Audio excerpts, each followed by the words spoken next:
भाइयों एवं बहनों नमस्कार। संस्कृत संगम में आपका स्वागत है। आप बाबूराम सक्सेना प्रणीत संस्कृत व्याकरण प्रवेशिका पढ़ने चल रहे हैं और कारक प्रकरण, ठीक है। कारक प्रकरण में भाग 1 मैंने कल बता दिए थे और आज आपका भाग 2 है, ठीक है। भाग 2 है, ठीक है। क्रम वाइज पढ़िए, नियम वाइज लिखिए, ठीक है। संस्कृत प्रवेश का बाबूराम सक्सेना के अनुसार चलेगा, क्योंकि जितनी सूत्रों का निरूपण किया गया है सब विच्छेद किया जाएगा, ठीक है। प्रथमा विभक्ति है, उसका सूत्र है, सूत्र पहला है और कारक जान रहे क्री धन रउल धन अक प्रत्यय लगता, ऊ कट जाता है, जैसे ल कट जाता है और चूटू से का कट जाता है, अच्छा टढ़ा चूटू टाटा डा अड़ा अड़ा काटता है ना, तो तुरंत क्या होता है, अक बजता है। क्री से कार हो जाता है, अक उसी में प्रत्यय जुड़ जाता है, कारक बन जाता है। क्री मीन करने वाला, अक मीन संपन्न, जो कार्य को संपन्न करे उसी को कारक कहते हैं, ठीक है। अब आप लोग जान ही रहे हैं। सूत्र संख्या 1 देख लीजिए। सूत्र नंबर का प्रातिपदिकार्थ लिंग परिमाण वचन मात्रे प्रथमा, ठीक है। प्रातिपदिकार्थ अब यहाँ तोड़िए आप, यहाँ आप तोड़ेंगे तो हो जाएगा प्राति और पदिक अलग हो जाएगा, ठीक है। प्लस करेंगे अर्थ हो जाएगा अर्थ, ठीक है। अर्थ धन लिंग बचे परिमाण वचन मात्रे मीन मात्र में प्रथमा मीन प्रथमा होती है। अब क्या क्या अर्थ है इसका पहली बात सटीक जान लीजिए। प्रतिपादिक है, कौन कौन है प्रतिपादिक? लिंग है, परिमाण है, वचन है, इनमें से सभी है, सभी प्रतिपादिक है, जान लीजिए। अब प्रातिपदिक किसे कहते हैं जान लीजिए। प्रातिपदिक वह चीज होता है जिसको अंग्रेजी में क्या कहते हैं, वेश कहते हैं, कूड़ कहते हैं। प्रत्येक शब्द का अक्षर जो है, अक्षरार्थ केवल प्रातिपदिक, केवल लिंग, केवल परिमाण वचन मात्र से प्रथमा होना चाहिए। प्रातिपदिक का अर्थ ही है कि यही से लिंग वचन परिमाण यही सब होता है, प्रातिपदिक अर्थ में आते हैं, ठीक है। अब लिंग क्या है? प्रातिपदिक में लिंग कितने प्रकार के होते हैं, कौन कौन से होते हैं, आप लोग इसको देखेंगे। अब लिंग तो 3 प्रकार के होते हैं। पहला आप जान लीजिए, पहला क्या है लिंग? पहला नियत लिंग है, नियत लिंग, ठीक है। और दूसरा है अनियत लिंग है,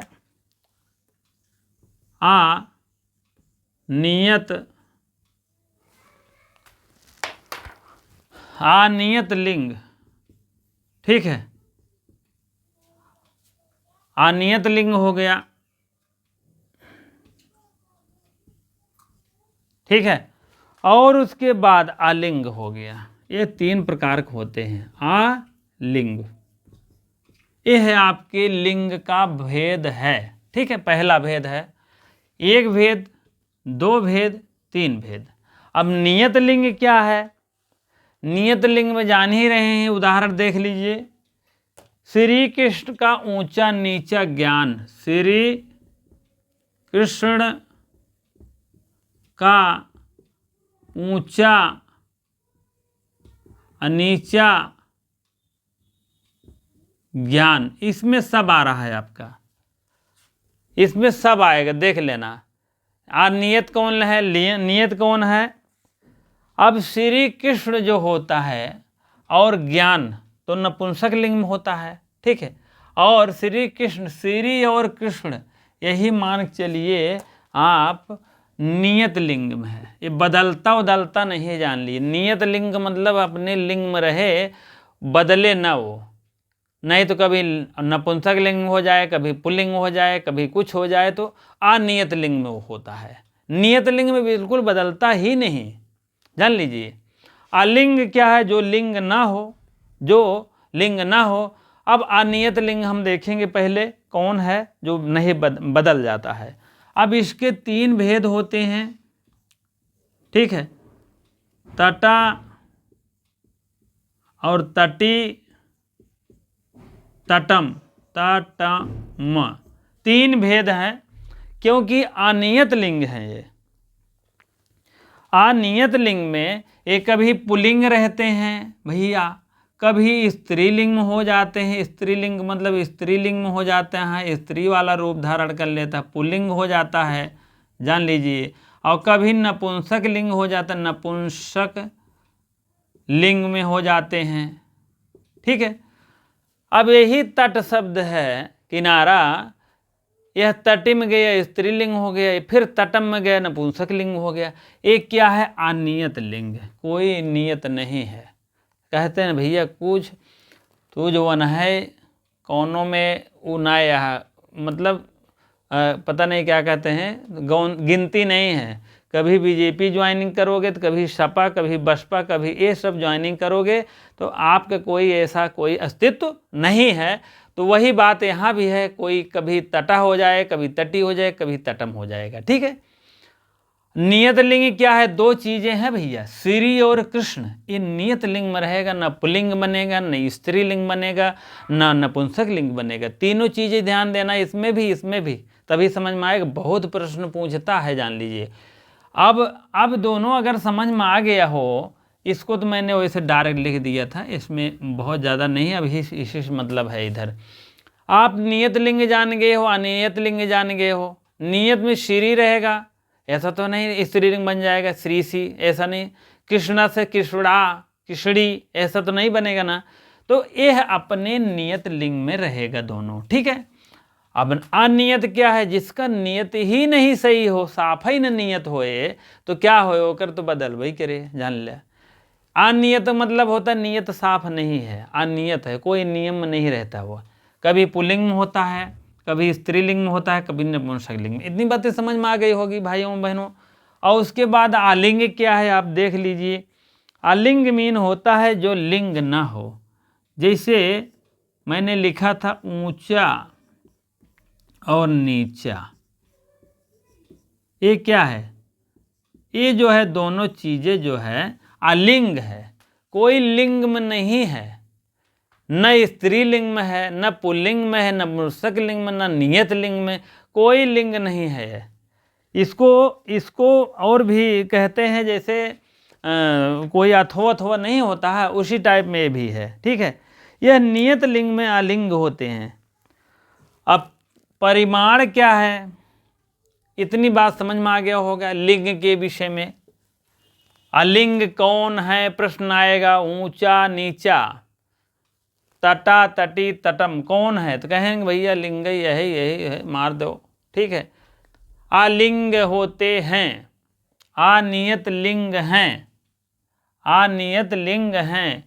तटह तटी तटम, इसमें से सभी, इसमें से सभी कर दीजिएगा। नियत लिंग है Shri Krishna, A option, B option तटा, सी ऑप्शन तटी, डी ऑप्शन तटम। तो आप भ्रम मत करिएगा, नहीं तो काट इसको दे दे तो आप भ्रम कर। नियत लिंग होता है न तो स्त्रीलिंग में जाता, न पुल्लिंग, न नपुंसक लिंग में, न कोई, ठीक है, किसी प्रकार के लिंग में उसका रूप चलता ही नहीं, इसका रूप नहीं चलता भाई। इसीलिए अलिंग है ये, ठीक है। नियत लिंग का रूप भी चलता है, इसका भी रूप चलेगा, इसका कोई नहीं है, ठीक है। अब परिमाण क्या है, इसको आप लोग देख लीजिए। परिमाण द्रोणो व्रीहि, फेमस उदाहरण है द्रोणो व्रीहि, द्रोणो व्रीहि। अब द्रोण माने है चावल, द्रोण माने मपना, अब व्रीहि मीन चावल। अब इसको पहले अर्थवल लिख लीजिए। द्रोण मीन होता है मापना, मापक, मापक या डेलरी या जो भी कह दीजिए। व्रीहि मीन चावल, ठीक है। दोनों का अर्थ अब क्लियर हो गया, द्रोहों का, व्रीहि का। मापक मीन जैसे आपके घर में रहता है कोई डेलरी उलरी नहीं होता है। पहले के ज़माने में डेलरी चलती थी, अब नहीं।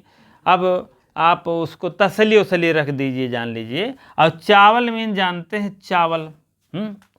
चावल का मापक कौन है? डेलरी है, मापक होता है डेलरी। हाँ, या तो कोई भी कटोरा रख दीजिए, कटोरा मान के चलिए, ठीक है, मापक के रूप में। तो ये आपका परिमाण में आएगा, ठीक है। अब इसमें परिच्छेद और परिच्छेदक और परिच्छेद देख लीजिए, इसी के लाइन में है। परिच्छेदक, परिच्छेदक और परिच्छेद, परिच्छेद, छेद। ये परिच्छेदक है, ये परिच्छेद है, बहुत पूछता है। और परिमाण है और प्रातिपदिक, ठीक है। तो कहने का मतलब है ये आपका क्या है? परिच्छेदक है। और ये क्या है? परिच्छेद है। बहुत बार क्वेश्चन पूछा गया है, परिच्छेद से क्या तात्पर्य है? द्रोणों है, व्रीहि है, कोई नहीं, इसमें से सभी, ठीक है। तो आप परिच्छेदक मीन द्रोण मीन मापना जान लीजिए, मापक, मापना जैसे गांव हम जानते हैं, मापना, ठीक है। तो आपका यही परिच्छेदक, ठीक, मापक और का भिड़ा लीजिएगा। इसमें भी मापक है, इसमें भी का है, भिड़ा लीजिएगा, परिच्छेदक है। और परिच्छेद क्या है? परिच्छेद माने जिसको छेद किया जाता है, जिसको चावल है, जान लीजिए वो परिच्छेद है। व्रीहि मीन चावल हो गया, चावल। और द्रोणों मीन मपना, डेलरी,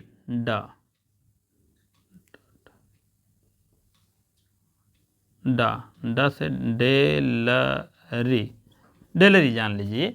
मपना हो गया, द्रोणों बीही हो गया, चावल हो गया। इतनी बात समझ में आ गया है। अब जो है द्रोणों बीही, चावल और मपना परिच्छेद, परिच्छेदक हो गया है। तो उसके बाद आप मान लीजिए वचन की बात आती है, तो आप थोड़ा सा वचन नीचे लिखो, वचन देता हूँ कि वचन हो गया, ठीक है। इसके भी 2-3 भाग हैं, आप लोग देख लीजिए, 2-3 भाग हैं। एक दो बहवा, एक दो बहवा, बहवा, एक दो बहवा, एक वचन, दो वचन, बहुवचन, ठीक है। वचन होता है ऐसे, जैसे तट, तटी, तटम है, तो तटह, तटी, तटम, तटा, तटौ, तटान हो जाएगा। तो वचन मिलाएंगे तो एक दो बहुवचन हो जाएगा, ठीक है। अब प्रातिपदिक शब्द है, लिंग, लिंग, परिमाण, वचन, तीनों। अब फिर प्रश्न पूछता है, प्रातिपदिक में आता है, प्रातिपदिक शब्द होते हैं, प्रातिपदिकः शब्देन शब्दः भवति। कोई भी क्वेश्चन पूछ सकता है, आप लोग भिड़ा लीजिएगा, संस्कृत में बना लीजिए। अभी हम बनाएंगे, इसको छपवाएंगे बढ़िया सा अपने मतलब से। उसके बाद तब आपकी पहले संधि की अभी ऑब्जेक्टिव बनेगी, तब उसके चलिए। तो प्रातिपदिक जो है आपको पूछा है, प्रातिपदिक कानि कानि अस्ति, ऐसे संति। उसके बाद आपका नियत लिंग है, अनियत लिंग है, आलिंग है, कि वचन है, कि परिमाण है, किसमें से सभी है, तो सभी मान लीजिएगा प्रातिपदिक। लिंग की बारी आएगी तो यही तीनों है, परिमाण की बारी आएगी तो यही रहेगा, यही उदाहरण द्रोणों बीही है, संबंधित उदाहरण है। कहान उदाहरण, किसके उदाहरण है? परिमाण का है, कि लिंग का है, कि वचन का है, प्रातिपदिक का है, तो आप परिमाण का मानिएगा, ठीक है। इसी प्रकार से भी इसमें बहुत इसमें क्वेश्चन पूछे जाते हैं, आपको डाउट जो है जिसे कि ना हो गड़बड़ वाला मामला। लिंग आपका ऊंचा नीचा हो गया है, ठीक है। और नियत लिंग ज्ञान मिल गया, नियत लिंग हो गया, नियत लिंग ये आपका क्या है? ज्ञान है, नियत लिंग का हो गया। और उसके बाद परिच्छेदक, परिच्छेद हो गया है, सब कुछ इसमें आगे। संबोधने च अगला आपका सूत्र है। इस सूत्र में तो हमको लगता नहीं है कि कुछ बचा हुआ होगा, ठीक है। इसीलिए आप लोग जानते रहिए, बहुत फेमस तौर पे पूछा जाता है। प्रथमा विभक्ति जान लीजिए, कहने का है, लेकिन क्वेश्चन ऐसे ऐसे आते हैं, कभी कभी नहीं समझ में आता है। तो आप लोग प्रातिपदिक जान नहीं रहे हैं, कितने हैं कितने नहीं हैं, थोड़ा सा आप देखेंगे जो है संबोधने च क्या कहता है, ठीक है। इसको हम रेज करते हैं, उसके बाद तब हम आगे बढ़ते हैं।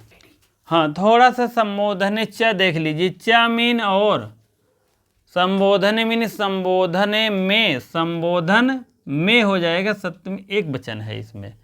संबोधन में भी प्रथमा विभक्ति होनी चाहिए, ठीक है, क्योंकि रूप भी चलता है। प्रथमा कभी कभी थोड़ा सा डिफरेंट आता है और बाकी सब रूप प्रथमा के ही सही रहता है।